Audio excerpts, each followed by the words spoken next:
ହେଇଗଲା ଆମର ଚିକେନ ତରକାରୀ। ଦେଖିବା କେମିତି ଦିଶୁଛି ଏଇଟା। ମତେ ଲାଗୁଛି ଝୋଳରେ ବୋଧେ ଆଜି ପାଣି ପଡିନି, ଆଉ କଣ ପଡୁଛି? ଖାଲି ସୋରିଷ ତେଲ ପଡିକି ଝୋଳଟା ହେଇଛି।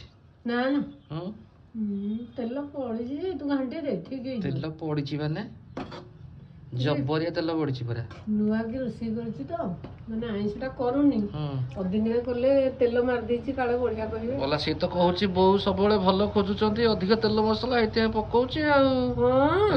ନା ନା ମୋର ବି ଆଉ ଅଧିକା ଦରକାର ନାହିଁ। ଖା ଖା ଖା। ମତେ ବି କେମିତି କେମିତି ଲାଗୁଛି ଟିକେ। କେମିତି ଦେଖିଲେ ଆଖିକି ପୋଚରା ଦିଶୁଛି। ବଢିଆ ଦେଖାଯାଉଛି। ମୋର ଟିକେ ଏମିତି ହେଲେ ମତେ ଭଲ ଲାଗେ। ଡାଇରେକ୍ଟ ସିଧା ପହଞ୍ଚିଯିବ କୋଉଠି? ଜାଗା ମୁଣ୍ଡରେ ପହଞ୍ଚିଯିବ ଖାଇଲେ ଏକାଥରେ। ଭଲ ହେଲା, ମୁଁ ବି ସେଇଟା ଚାହୁଁଛି। ମେଡିକାଲ ନୁହଁ, ଆଉ ଡାଇରେକ୍ଟ ଭଲ ଅଧିକ ବାଟରେ କୋଉଠି ରହିବାର ନାହିଁ ତ। ତାଠୁ ଉତ୍ତମ ଆଉ କିଛି ନାହିଁ। ମୁଁ ଆଗ ଯିବାକୁ ପ୍ରସ୍ତୁତ।